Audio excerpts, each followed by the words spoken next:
Hey, my friends, imagine this.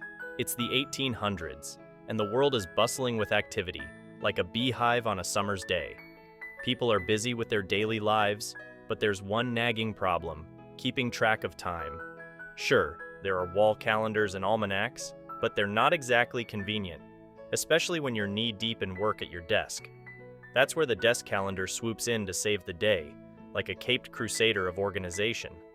But how did this superhero of scheduling come to be? Well, let's rewind the clock a bit. In Europe, a chap named Adolf Hohenstein, no, not the artist, though that would have been quite the crossover, had a light bulb moment.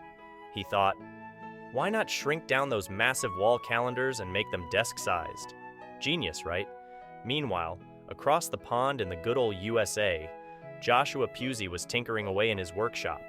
Legend has it that he stumbled upon the perfect design for a desk calendar while messing around with some cardboard and paper. Talk about a stroke of luck. Thanks to these two clever fellows, the desk calendar was born, and people everywhere rejoiced.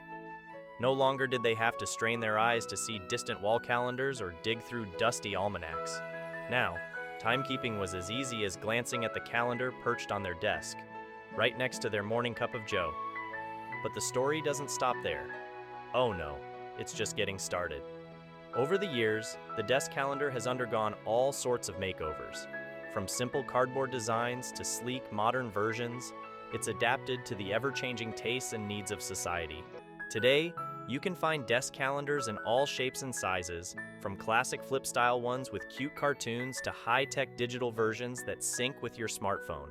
But no matter how fancy they get, let's not forget the pioneers who paved the way for our organized desks and punctual meetings.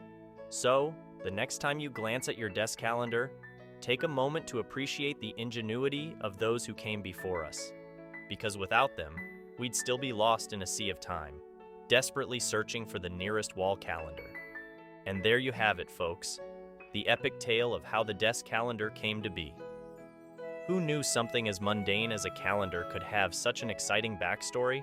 But hey, that's history for you, full of surprises and little wonders just waiting to be discovered.